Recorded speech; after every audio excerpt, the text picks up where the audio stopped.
Border security force അതിർത്തി കാക്കുന്നതിൽ മുൻപന്തിയിൽ നിൽക്കുന്ന സുരക്ഷാ സേന അതിന്റെ ഡയറക്ടർ ജനറലും കേരള കേഡറിലെ ഏറ്റവും മുതിർന്ന IPS ഉദ്യോഗസ്ഥനുമായിട്ടുള്ള നിതിൻ അഗർവാൾ. നേരത്തെ DGPയുടെ പേര് പട്ടികയൊക്കെ തന്നെ ഉയർന്നു കേട്ട സാഹചര്യത്തിൽ ഏവരും പരാമർശിച്ചൊരു പേരായിരുന്നു നിതിൻ അഗർവാൾ.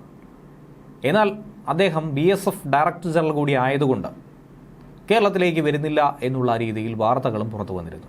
എന്നാൽ ഇതേ നിതിൻ അഗർവാളിനെ കേന്ദ്ര സർക്കാർ തന്നെ നിർബന്ധിച്ച് തിരിച്ചയക്കുകയാണ്. ആഭ്യന്തര മന്ത്രാലയത്തിന്റെ ശുപാർശ അംഗീകരിച്ച ക്യാബിനറ്റ് അപ്പോയിന്റ്മെന്റ്സ് കമ്മിറ്റി ഈ ഉദ്യോഗസ്ഥനെ ഉടനടി തന്നെ മടക്കി അയക്കാനുള്ള ഉത്തരവുമിട്ടു. കേരളത്തിൽ നിന്നും കേന്ദ്ര ഡെപ്യൂട്ടേഷനിലേക്ക് പോയ IAS IPS ഉദ്യോഗസ്ഥരെ നേരത്തെയും മടക്കി അയച്ചിട്ടുണ്ടെങ്കിലും വളരെ തന്ത്രപ്രധാനമായ പദവിയിലിരിക്കുന്ന, പ്രത്യേകിച്ചും BSFന്റെ DG ആയിരിക്കുന്ന ഇത്രയധികം മുതിർന്ന ഉദ്യോഗസ്ഥനെ തിരിച്ചയക്കുന്ന ഒരു നടപടി അസാധാരണമായിട്ടുള്ളതാണ്. ഇതിനു മുൻപ് തന്നെ കേട്ടുകേൾവിയുള്ളതുമല്ല. The Appointments Committee of the Cabinet has approved the proposal of the Ministry of Home Affairs for the premature repatriation of Nitin Agarwal IPS DG BSF to his parent cadre with immediate effect എന്നാണ് ഈ ഉത്തരവിൽ പറഞ്ഞിരിക്കുന്നത്.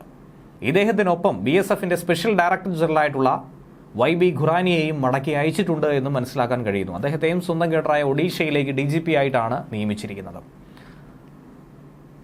അഗർവാളിനൊപ്പം തന്നെ സ്ഥാനചലനമുണ്ടായ Khurania 1990 batch Odisha cadre IPS ഉദ്യോഗസ്ഥൻ കൂടിയാണ്. ഈ രണ്ടു പേർക്കെതിരെയുമുള്ള നടപടിയുടെ കാരണം വ്യക്തമായി പറയുന്നില്ല. പക്ഷേ കാലാവധി പൂർത്തീകരിക്കുന്നതിന് മുൻപ് തന്നെ, കാലാവധി ബാക്കി നിൽക്കുമ്പോൾ തന്നെ BSFന്റെ തലപ്പത്ത് നിന്നും നിതിൻ അഗർവാളിനെ നീക്കിയതിന് പിന്നിൽ ഏകോപനത്തിലെ പാളിച്ച അടക്കമുള്ള വിമർശനം ഉയർന്നു കേൾക്കുന്നുണ്ട്. നമുക്കറിയാവുന്നതാണ് ഇക്കഴിഞ്ഞ 2 മാസങ്ങൾക്കിടയിൽ സംഭവിച്ച അനിഷ്ട വിഷയങ്ങൾ. പ്രത്യേകിച്ചും അന്താരാഷ്ട്ര അതിർത്തിയിൽ നിരവധി സൈനികരുടെ ജീവൻ ബലിയാടാവുകയാണ് ചെയ്തിട്ടുള്ളത്. അതിൽ വലിയൊരു സുരക്ഷാ പ്രശ്നം ചൂണ്ടിക്കാട്ടുകയുണ്ടായിരുന്നു. അതിർത്തിയിലെ നുഴഞ്ഞുകയറ്റം വർദ്ധിക്കുന്ന ഘട്ടത്തിൽ കൂടിയാണ് BSFന്റെ ഡയറക്ടർ ജനറൽ സ്ഥാനത്ത് നിന്നും അഗർവാളിനെ കൂടി നീക്കം ചെയ്യുന്നത്. വളരെ ഗൗരവകരമായിട്ടുള്ള വിഷയം, അതീവ ഗൗരവകരമായിട്ടുള്ള അച്ചടക്ക നടപടി. ഇക്കാര്യത്തിൽ യാതൊരുവിധ സംശയവുമില്ല എന്ന് ദേശീയ മാധ്യമങ്ങളടക്കം റിപ്പോർട്ട് ചെയ്യുന്നുണ്ട്. ജമ്മു കാശ്മീരിനെ രാജ്യാന്തര അതിർത്തി കാക്കുന്നത് BSFൽ നിക്ഷിപ്തമാണ്. അവർ തന്നെയാണ് 24 മണിക്കൂറും അവിടെ തമ്പടിച്ചിരിക്കുന്നത്. അത്രയധികം ഉത്തരവാദിത്തമുള്ള ഒരു പോസ്റ്റ്. അതുകൂടാതെ നിയന്ത്രണ രേഖയടക്കം തന്ത്രപ്രധാന മേഖലകളുടെ സുരക്ഷാ ചുമതലയും ബോർഡർ സെക്യൂരിറ്റി ഫോഴ്സിന് തന്നെയാണ്. അതിർത്തിയിൽ നുഴഞ്ഞുകയറ്റം കൂടുതലായി വർദ്ധിക്കുന്നുവെങ്കിൽ അത് BSFന്റെ കാര്യക്ഷമമായ പ്രവൃത്തിയിലുണ്ടായ പാളിച്ച തന്നെയായിരിക്കും. നേതൃത്വ തലങ്ങളിലുണ്ടായ വെല്ലുവിളി തന്നെയായിരിക്കും. ഇതിൽ കേന്ദ്ര സർക്കാരിന് കടുത്ത അതൃപ്തിയും ഉണ്ടായിരുന്നു. ഇത്രയും നാൾ പ്രതിരോധിച്ച് കാത്തു സൂക്ഷിച്ചിരുന്ന സുരക്ഷ എന്ന് പറയുന്ന, സമാധാനമെന്ന് പറയുന്ന, അഖണ്ഡത എന്ന് പറയുന്നതിനൊക്കെ തന്നെ വെല്ലുവിളി ഉയർത്തുന്ന പ്രവർത്തനങ്ങളായിരുന്നു കഴിഞ്ഞ 2 മാസങ്ങൾക്കിടയിലുണ്ടായത്. ഈ സാഹചര്യത്തിൽ കൂടിയാണ് 1989 കേരള ബാച്ച് IPS ഉദ്യോഗസ്ഥനായിട്ടുള്ള നിതിൻ അഗർവാളിനെ കൂടി സംസ്ഥാന കേഡറിലേക്ക് തിരിച്ചയച്ചിരിക്കുന്നത്. കഴിഞ്ഞ വർഷം ജൂൺ മാസത്തിലാണ് BSFന്റെ തലപ്പത്തേക്ക് അദ്ദേഹം എത്തിയത്. 1 കൊല്ലം പോലും അവിടെ തുടരാനായി കഴിഞ്ഞില്ല.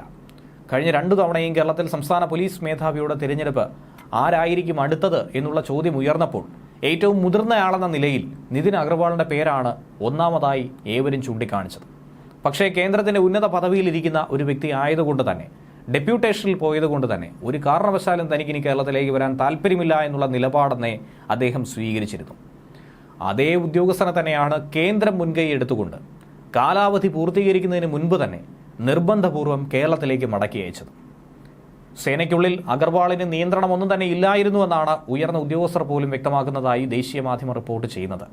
ഒപ്പം തന്നെ മറ്റ് സൈനിക വിഭാഗങ്ങളുമായിട്ടുള്ള ഏകോപനക്കുറവും ഈ സ്ഥാനചലനത്തിന് കാരണമായി ചൂണ്ടിക്കാണിക്കുന്നുണ്ട്. ഒറ്റയ്ക്ക് BSFന് മാത്രമായി അവിടെ പ്രവർത്തിക്കാൻ കഴിയില്ല.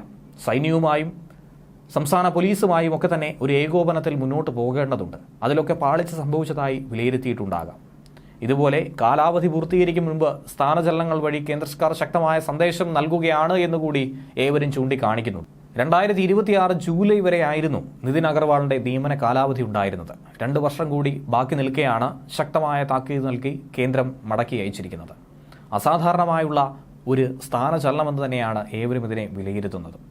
നിതിൻ അഗർവാൾ ഇനി കേരളത്തിൽ എത്തിക്കഴിഞ്ഞാൽ പോലീസ് ഉന്നത തലങ്ങളിൽ പല മാറ്റങ്ങൾ സൃഷ്ടിക്കുമെന്ന കാര്യത്തിൽ സംശയമൊന്നും തന്നെയില്ല. പോലീസ് മേധാവിയായി അദ്ദേഹം എത്തുമോ എന്ന ചോദ്യത്തിന് സാധ്യത കുറവാണ് എന്നാണ് ഈ ഘട്ടത്തിൽ പറയേണ്ടത്. എന്നിരുന്നാലും ഒരു മാറ്റം ഒരുപക്ഷെ സംഭവിച്ചേക്കും. കൃത്യമായ പദവി അദ്ദേഹത്തിന് നൽകേണ്ടി വരും. കാരണം ഉന്നത പദവി തന്നെ അദ്ദേഹം അർഹിക്കുന്നുണ്ട്. 2026 വരെ കാലാവധി ഉള്ളതുകൊണ്ട് ഒരുപക്ഷെ വീണ്ടും DGP സ്ഥാനത്തേക്ക് കയറിയെത്താൻ അദ്ദേഹത്തിന് അവസാന ഘട്ടത്തിലെങ്കിലും അവസാന വർഷത്തിലെങ്കിലും സാധ്യത കൂടുതലാണ്.